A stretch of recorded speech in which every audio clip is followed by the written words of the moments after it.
آغا خانی یا اسماعیلی دین اسلام کے دوسرے بڑے فرقے یعنی اہل تشیع مسلک کا ایک ذیلی فرقہ ہے، جن کے عقائد اثنائے عشریہ شیعہ کے چھٹے امام تک تو بالکل سیم ہیں، تاہم اہل تشیع کے چھٹے امام یعنی حضرت امام جعفر صادق کے بعد ان لوگوں نے امام موسیٰ کاظم کو جھٹلا کر انہی کے دوسرے بیٹے یعنی جناب اسماعیل کو اپنا اگلا امام چن لیا، اور وہیں سے یہ لوگ اسماعیلی کہلاتے ہیں۔ اسماعیلی فرقہ موجودہ دور کا ایک باطن فرقہ ہے، جس کے ماننے والے آج دنیا بھر کے 25 سے زیادہ ممالک کے اندر آباد ہیں، اور ان لوگوں کی تعداد دنیا بھر میں 15 ملین افراد سے زیادہ بتائی جاتی ہے۔ یہی وجہ ہے کہ دنیا کی تاریخ میں کئی ایسے نامور افراد گزر چکے ہیں کہ جن کا تعلق اسی آغا خانی یا اسماعیلی فرقے کے ساتھ تھا، اور موجودہ دور میں بھی ایسے افراد کی دنیا میں کچھ کمی نہیں۔ آج کی اس ویڈیو میں ہم پاکستان اور بھارت میں موجود انہی مشہور شخصیات کا ذکر کریں گے جن کا تعلق آغا خانی یا اسماعیلی فرقہ کے ساتھ ہے۔ انفویو کی نئی ویڈیو میں ایک بار پھر سے خوش آمدید۔ نمبر 1، سلیم سلیمان۔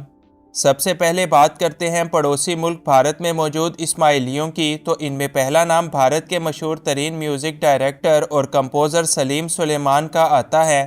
سلیم مرچنٹ اور سلیمان مرچنٹ بالی ووڈ کے ایک اعلیٰ پائے کے میوزیشین ہیں۔ ان کی میوزک کی جادوگری اور سنگنگ لگ بھگ بھارت کی ہر فلم کے اندر دیکھی جا سکتی ہے، اور پوری دنیا کے اندر ان کی یہ جوڑی کسی بھی تعارف کی محتاج نہیں ہے۔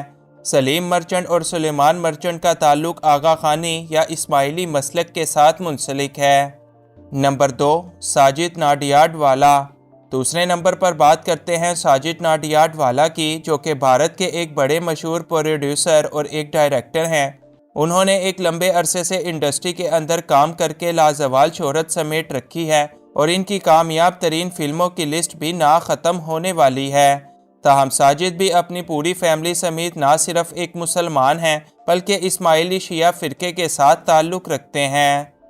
نمبر 3، مفتاح اسماعیل۔ مفتاح اسماعیل پاکستان سے تعلق رکھنے والے ایک بڑے مشہور بزنس مین ہیں، جو کہ کینڈی لینڈ اور بسکونی فوڈ کمپنی کے مالک ہیں۔ وہ پاکستان کے وزیر خزانہ بھی رہ چکے ہیں، اور اس کے علاوہ بھی انہوں نے کئی بڑے بڑے عہدوں پر ملک کے لیے اپنی خدمات پیش کر رکھی ہیں۔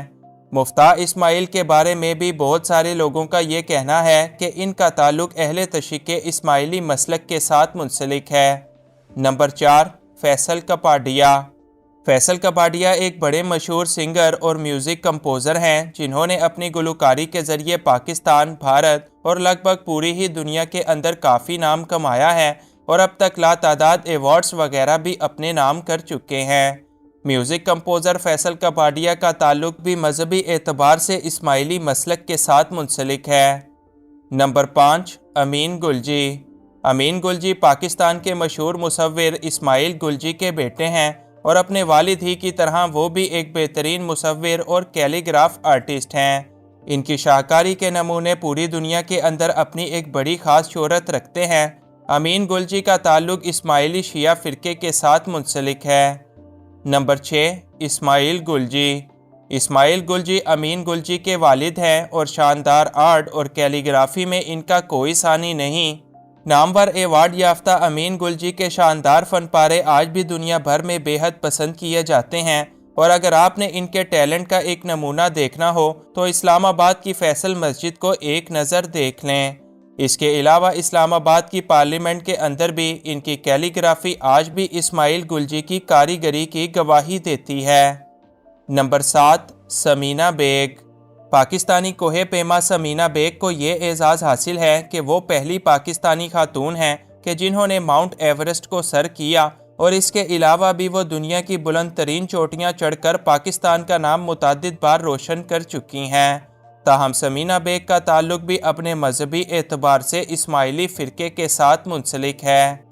Number 8، Lakhani family. Lakhani family اس وقت پاکستان کی ایک ارب پتی بزنس مین فیملی ہے، جو کہ لیکزن گروپ کی مالک ہے۔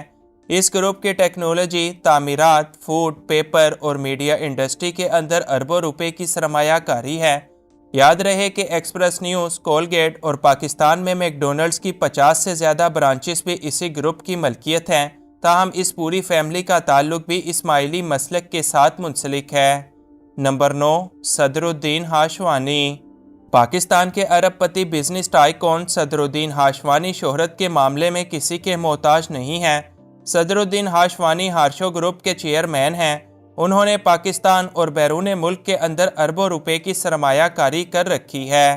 صدر الدین ہاشوانی توانائی کے شعبوں کے علاوہ تعمیراتی کمپنیوں اور 5 اسٹار ہوٹلز کے بھی مالک ہیں، اور ان کا تعلق بھی مذہبی اعتبار سے اسماعیلی مسلک کے ساتھ ہے۔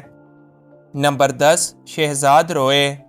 شہزاد روئے نہ صرف ایک بڑے مشہور سنگر ہیں بلکہ اس کے علاوہ ایک اچھے سوشل ورکر بھی ہیں۔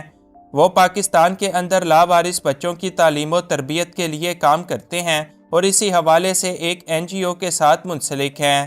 تمغہ امتیاز پانے والے شہزاد روئے کا تعلق بھی اسماعیلی مسلک کے ساتھ ہے، یعنی وہ بھی ایک آغا خانی شیعہ ہیں۔ نمبر 11، عمران اسماعیل۔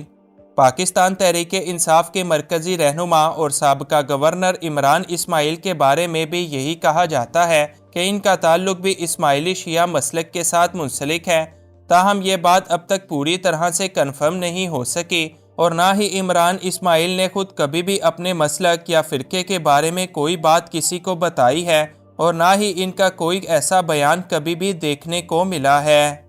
نمبر 12، سارہ حیدر۔ میوزک کی دنیا میں خوب نام کمانے والی سارہ حیدر پاکستان سے امریکہ شفٹ ہو گئیں اور وہاں جا کر انہوں نے دین اسلام کو ہی چھوڑ دیا، تاہم ان کا تعلق بھی اسماعیلی شیعہ مسلک کے ساتھ منسلک تھا۔ سارہ حیدر اب امریکہ کے اندر اسلام مخالف سرگرمیاں چلاتی ہیں اور اپنی NGO ex Muslims of North America کے ذریعے لوگوں کو دین اسلام چھوڑنے میں ان کی مدد کرتی ہیں۔ نمبر 13، فاطمہ جناح۔ فاطمہ جناح کے لازوال کردار اور کوششوں کی وجہ سے برصغیر کی خواتین بھی تحریک آزادی میں شامل ہوئیں، اور کم لوگ ہی یہ جانتے ہیں کہ فاطمہ جناح بھی ایک اسماعیلی شیعہ تھیں۔ مادر ملت اپنے پیشے کے لحاظ سے ایک ڈینٹسٹ تھیں اور ممبئی شہر کے اندر ان کا ایک بڑا اچھا کلینک بھی تھا، تاہم انہوں نے اپنے پیشے کے ساتھ ساتھ اپنے بھائی کی بھی ان کے ہر کام میں بڑھ چڑھ کر مدد کی۔ نمبر 14، محمد علی جناح۔ آخر میں بات کرتے ہیں بانی پاکستان قائد اعظم محمد علی جناح کی۔ قائد اعظم بھی اسماعیلی مسلک کے ساتھ تعلق رکھتے تھے، تاہم قائد اعظم کا مذہب اور ان کا مسلک ابھی تک ایک بڑی پہیلی ہے۔ کچھ لوگ آج یہ دعویٰ کرتے ہیں کہ قائد اعظم اثناء عشری شیعہ تھے۔ بعض لوگ قائد اعظم کے بارے میں یہ گمان کرتے ہیں کہ وہ ایک سنی تھے، جبکہ اکثر لوگوں کو اس بارے میں کچھ عطا پتہ نہیں۔ تاہم اصل میں قائد اعظم کا تعلق بھی اسماعیلی شیعہ مسلک کے ساتھ تھا اور ان کا سارا ہی خاندان اسماعیلی شیعہ تھا۔ بانی پاکستان کے ٹاپک پر جتنی بھی کتابوں کا مطالعہ کیا جائے سبھی میں یہ تحریر ہے کہ بانی پاکستان پہلے اسماعیلی شیعہ مسلک کے پیروکار تھے، مگر بعد میں انہوں نے اپنا مسلک تبدیل کر کے اثناء عشری شیعہ میں تبدیل کر لیا، تاہم انہوں نے کبھی بھی پبلک میں اس بارے میں کچھ نہیں کہا کہ اصل میں وہ سنی ہیں یا پھر شیعہ۔